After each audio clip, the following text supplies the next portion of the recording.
The first time Clara Bennett realized her marriage was over, her husband was smiling at another woman.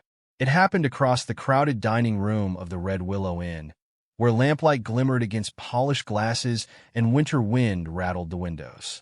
Clara had been waiting for Ethan for nearly an hour, her untouched dinner growing cold. Then she saw him. Ethan stood near the fireplace with Rebecca Hale, the daughter of a prosperous merchant. His hand rested casually against Rebecca's waist, and the expression on his face was one Clara had not seen in months. Tenderness. Clara felt something inside her collapse. For 3 years, she had convinced herself that Ethan's distance was temporary. He worked too much. He worried about money. He needed time. Every explanation had been easier to believe than the truth. Now the truth stood 6 feet away. Ethan noticed her. His smile disappeared. Rebecca stepped back, but not before Clara saw the familiarity between them. Clara rose slowly. Who is she? Ethan glanced around the room before lowering his voice. Not here. Then where? Clara, you're making a scene? The words hurt more than an admission would have. She stared at the man she had married, searching his face for regret. There was irritation instead. Have you been seeing her? Ethan said nothing. That silence answered everything. Clara walked out before he could offer an excuse. Outside, freezing air struck her cheeks. She stood beneath the wooden awning, staring into the dark street while tears gathered in her eyes. She had spent years protecting Ethan's reputation. She had defended him when neighbors whispered that he stayed away from home too often. She had forgiven forgotten anniversaries, empty promises, and nights when he returned smelling of someone else's perfume. But she could not defend this. When Ethan finally came outside, he did not apologize. Rebecca understands me, he said. Clara slowly turned toward him. And I don't. You've changed. She almost laughed. I changed because I spent 3 years trying to hold together a marriage you had already abandoned. Ethan's jaw tightened. You always make everything difficult. That sentence ended whatever remained. Clara removed her wedding ring. For a moment, she held it in her palm, remembering the young man who had once promised that she would never have to doubt his love. Then she closed her fingers around the ring. I was difficult to love, she whispered, but apparently I was easy to betray. She walked away. By dawn, Clara had packed a small traveling bag and left the town behind. She did not know where she would go. She only knew she could not remain somewhere her own husband had made her feel unwanted. The road carried her west through increasingly rugged country. By afternoon, clouds gathered over the mountains. By evening, rain turned the trail into mud. Clara pressed onward until a violent crack of thunder made her horse rear. She dismounted and led the frightened animal beneath a stand of pine trees. Then she heard something, a cry. Not an animal, a baby. Clara froze. The sound came again, faint and desperate. She followed it through the trees until she saw a small log cabin hidden beside a rocky slope. The door was open. Clara stepped closer. Inside stood a tall man with long black hair tied behind his head. He wore worn leather clothing and carried himself with the controlled strength of someone accustomed to danger. An Apache warrior. His eyes immediately fixed on Clara. One hand moved toward the weapon at his side. Stay there. Clara stopped. Then she heard the baby cry again. Her eyes moved toward the small bundle lying beside the fire. The infant's face was pale. His breathing was shallow. He's sick, Clara said. The warrior's expression hardened. My son. Clara looked at the child. Why isn't he feeding? He will not take anything. She stepped closer. The warrior blocked her path. You leave. I can help him. You are a stranger. So is death, Clara replied softly. But it is already standing beside that child. For several seconds, neither moved. Then the baby made a weak sound. The warrior looked down. His anger vanished beneath fear. Clara recognized that expression immediately. He was terrified. She lowered her hands. Let me try. The warrior hesitated. Every instinct told him not to trust her. But his son was fading. Finally, he stepped aside. Clara approached the infant and carefully lifted him into her arms. The baby barely stirred. She wrapped him against her body, trying to give him warmth. The warrior watched every movement. What is your name? Clara asked. Kane. She looked at him. I'm Clara. Kane's eyes remained guarded. My son is Jonah. Clara looked down at the fragile child. Then let's save Jonah. Outside, thunder rolled across the mountains. Inside the cabin, a betrayed wife held a dying child while a warrior who trusted no one was forced to place his greatest treasure in the hands of a stranger. Neither Clara nor Kane knew it yet, but before that night ended, their lives would be permanently changed. For the first hour, Clara was certain Jonah would die. The infant lay against her chest, barely moving beneath the blanket. His breathing remained weak and uneven, and every few moments his tiny fingers curled helplessly against the fabric. Kane stood beside the fire, watching. He had faced armed men without trembling, crossed frozen rivers, and survived nights when the wilderness itself seemed determined to kill him. Yet nothing had frightened him like the silence of his son. Give me more water, Clara said. Kane immediately obeyed.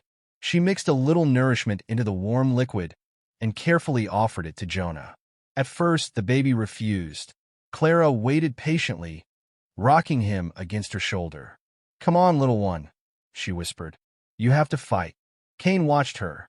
You speak to him as though he understands. Perhaps he does. You have children? Clara's hands paused. No. Kane studied her face. Then why do you know what to do? Clara looked toward the fire. My mother taught me that frightened children need patience before anything else. She did not explain that her mother had died years earlier, or that caring for others had become Clara's way of hiding her own loneliness. Jonah finally swallowed. Kane released a breath he seemed unaware he had been holding. Again, Clara offered another small amount. This time Jonah accepted it. The warrior's shoulders relaxed. He drank, Kane whispered. Clara smiled faintly. He is stronger than you think. Kane crouched beside them. For the first time, Clara saw the man beneath the warrior. His eyes were exhausted. How long have you been alone with him? She asked. Since his mother died. Clara lowered her gaze. I am sorry. Kane nodded but said nothing. After a moment, he added, she was brave. Jonah was born during a storm. She survived long enough to hold him once. The grief in his voice was quiet, almost buried. Clara understood that kind of grief. Not the loss of a person through death, but the slow disappearance of something that had once been alive. My husband is alive, she said unexpectedly. But tonight I learned that a marriage can die while two people are still breathing. Kane looked at her. You left him. I left the man I thought he was. The answer seemed to satisfy him. For the next several hours, they worked together. Clara kept Jonah warm while Kane fed the fire. When the child became restless, Clara walked slowly around the cabin, murmuring softly until his breathing steadied. Near midnight, Jonah opened his eyes. They were small and dark, but alert. Kane stared at him. He knows you, he said. Clara smiled. He knows I'm keeping him warm. No. Kane looked directly at her. He knows you are safe. The words unsettled Clara. She had spent years believing safety meant returning home to her husband. Tonight, she understood that home could be a place where someone trusted you without demanding anything in return. By morning, Jonah's breathing had improved. Kane prepared food for Clara and placed the warmest blanket beside her. You should sleep. I can manage. You saved my son tonight. You do not need to prove anything else. Clara looked at him. Ethan had spent years making her feel as though she were never enough. Kane had known her for only a few hours, yet he had already recognized what Ethan refused to see. She looked away before he could notice the tears gathering in her eyes. I need to leave when the weather clears. Kane's expression changed. You could. Clara looked toward Jonah. But Kane hesitated. You are not the only one who has been abandoned. Clara turned back to him. His voice was quiet.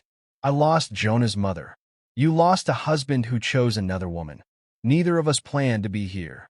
Clara felt the distance between them diminish. Then hoofbeats sounded outside. Both became still. Kane moved toward the window. A rider was approaching through the trees. Clara's heart tightened. She recognized the horse. Ethan had found her. Kane looked at Clara. Who is he? Clara stared toward the approaching figure. My husband. The word sounded strange now. Kane's gaze hardened. Outside, Ethan dismounted. And for the first time since Clara had entered the cabin, Kane stepped between her and the door. The cabin door opened before Clara could move. Ethan stepped inside, brushing rain from his coat. His eyes immediately found Clara, then shifted to the infant in her arms. "What are you doing here?" Clara held Jonah closer. "I could ask you the same thing. I came for my wife." The word sounded hollow. Kane remained between them, silent and watchful. Ethan finally noticed him. "And who is this?" "Kane," Clara answered. Ethan's expression hardened. "You left our home to live with another man?" Clara stared at him in disbelief. "I left because you were living with another woman." Ethan's jaw tightened. Rebecca meant nothing. Clara almost smiled. "Then why did you tell her you loved her?" Silence filled the cabin. Kane looked at Clara, then at Ethan. "You lied to her." Ethan ignored him. "Clara, mistakes happen. You are my wife. Come home." Clara shook her head. "You don't want me home. You want your life restored." "What is that supposed to mean?" "It means you want the woman who cooked your meals, defended your reputation, and waited for you while you visited Rebecca." Ethan's face reddened. "You are making this worse." "No," Clara said quietly. "You made it worse long before I found out." Kane finally spoke. "She has chosen." Ethan looked at him with open hostility. "This is between my wife and me." Kane's voice remained calm. "Then speak to her as a man who respects her." Ethan stepped forward. Kane did not move. The difference between them was striking. Ethan's anger demanded attention. Kane's silence commanded it. Clara stepped between them. "I don't need either of you fighting over me." Kane immediately stepped back. Ethan noticed. "So, this is what you want?" Clara looked at him. "I don't know what I want yet." That answer surprised even her. She had spent years defining herself through Ethan's needs. Now she was discovering how frightening freedom could feel. Ethan softened his voice. "Come home, Clara. I know I hurt you. You hurt me because you stopped loving me?"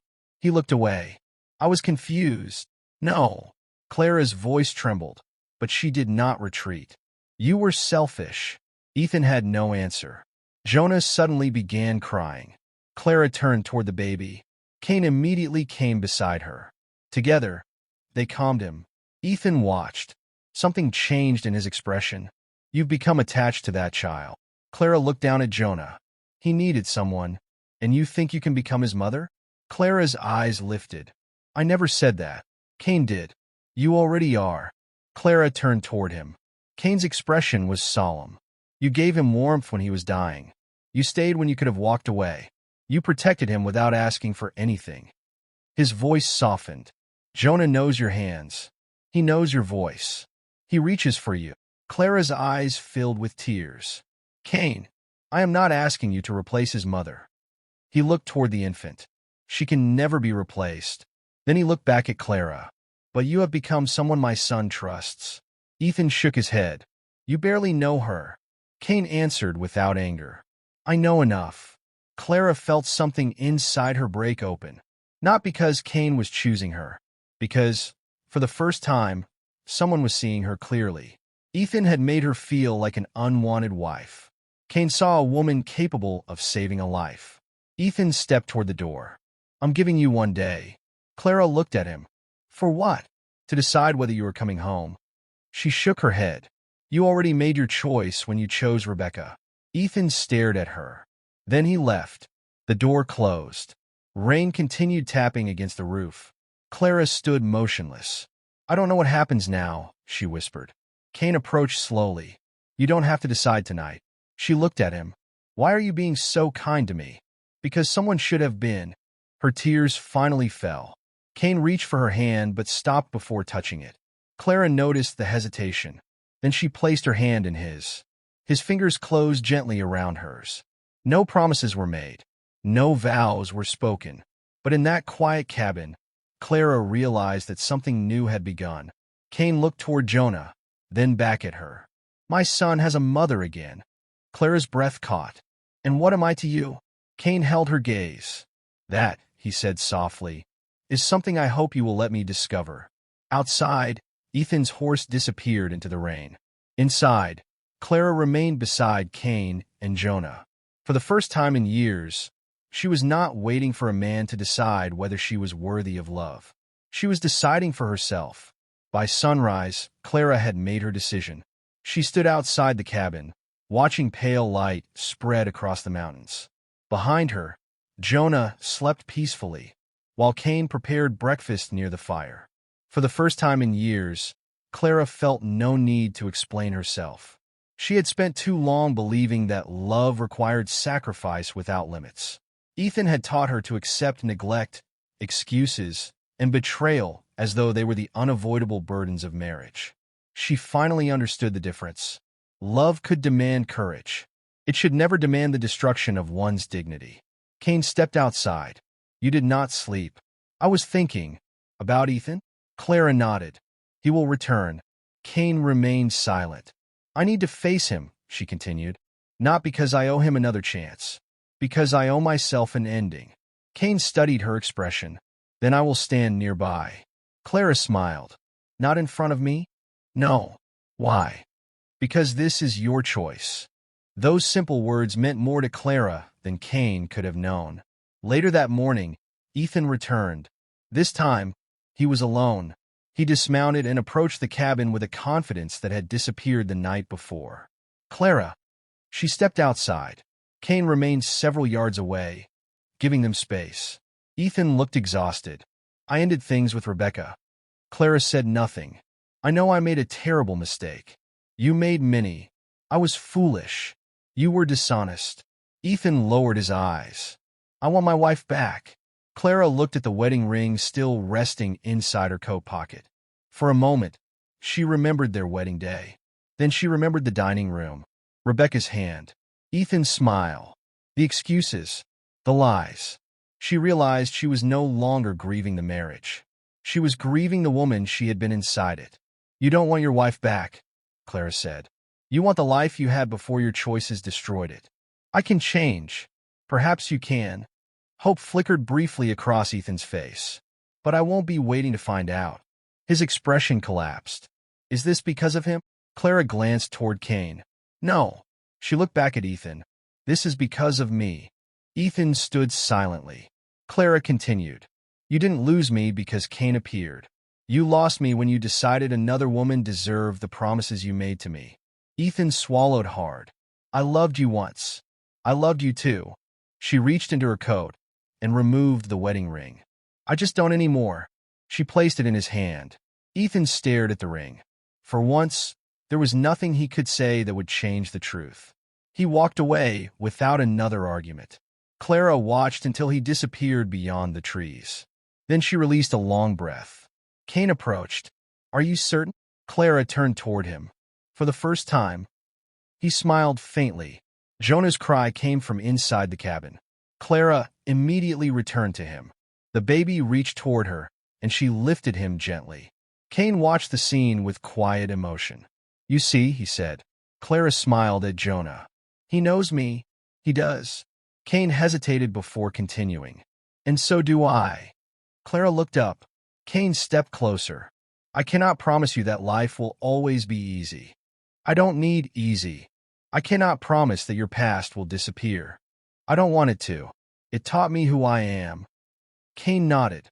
"Then I can promise something else." "What?" "You will never have to wonder whether you belong." Clara's eyes filled with tears. Kane reached for her hand. This time, he did not hesitate. She held it. Months later, the cabin looked different. Fresh wood replaced broken boards. A small garden grew beside the doorway. Jonah had learned to walk, and his laughter often filled the clearing. Clara stood beneath the evening sky while Kane watched Jonah chase a butterfly through the grass. She realized that the cabin had become more than a hiding place. It had become home. Kane came beside her. "Our son is stubborn." Clara smiled. "He gets that from you." Kane laughed softly. Jonah ran toward them. Clara knelt and opened her arms. The child rushed into them. Kane watched with unmistakable pride. "You saved his life," he said. Clara shook her head. "He saved mine too." Kane looked at her. "How?" "He reminded me that I was still capable of loving." Kane gently touched her hand. "And now?" Clara leaned against him. Now I know love isn't about being chosen by someone who hurt you. She looked at Jonah. It is about choosing the people who make you feel safe enough to be yourself. The sun disappeared behind the mountains. Kane wrapped an arm around Clara as Jonah stood between them. The woman Ethan had betrayed had not found another man to repair her life. She had found the courage to repair it herself. Kane had simply been the person who recognized her worth when she had forgotten it. And the child she once held against death became the living proof that sometimes the greatest family is the one you choose after the life you knew has fallen apart. Clara looked toward the fading horizon. She no longer wondered whether she had been enough. She finally understood. She always had been,